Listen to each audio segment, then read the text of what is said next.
এই দুইটা বিষয়ে একটু কয়েকটা কথা বলতে চাই।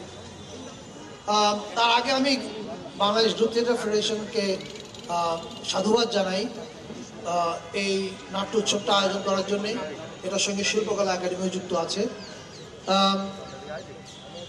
এবার আমি ভাষার মাস এবং কথা বলা এ সম্পর্কে দুইটা কথা বলতে চাই।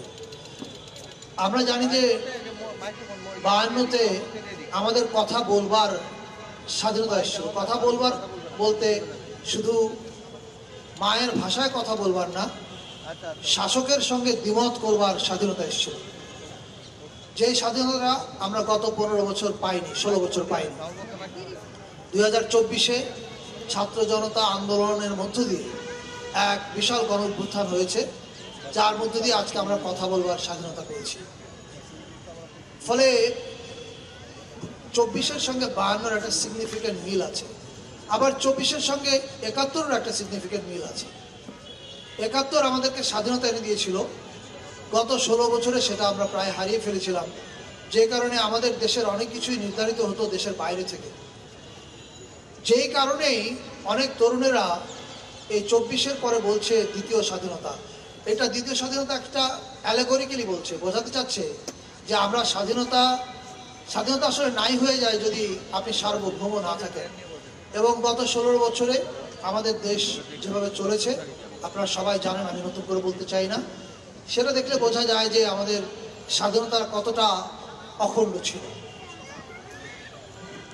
এই যে আমরা যখন পরাধীন ছিলাম এবং আমাদের কথা বলবার স্বাধীনতা ছিল না, তখন শিল্পীদের ভূমিকা রাখার উচিত ছিল বা প্রয়োজন ছিল। বাংলাদেশ গ্রুপ থিয়েটার ফেডারেশন সবসময় এই রাজনৈতিক শিল্পীর যে রাজনৈতিক দায় থাকে সেই ভূমিকাটা রেখেছিল। তবে দুর্ভাগ্য হচ্ছে, এটা আমাদেরকে বলতে হবে, আমাদেরকে আত্মসমালোচনা করতে হবে, গত 16 বছর সেই দায়িত্বটা কতটুকু আমরা পালন করতে পেরেছি গ্রুপ থিয়েটার ফেডারেশনের পক্ষ থেকে, সেটা আমার মনে হয় গ্রুপ থিয়েটার ফেডারেশন নিজেরাই নিজেদের মধ্যে ইভালুয়েট করবে। কিন্তু আমি বিশ্বাস করতে চাই আমাদের সামনে চলার পথে আমরা যতদিন আছি আপনারা স্বাধীনভাবে কথা বলেন এবং সে কথায় আমাদেরও যদি সমালোচনা হয় আমাদের কোনো আপত্তি নেই তাতে। একই সঙ্গে গত 15 বছরের যে দুঃশাসন, যে দুঃশাসনের গল্প আপনারা বলতে পারেননি, সেই গল্পগুলো বলারও এখন সময়।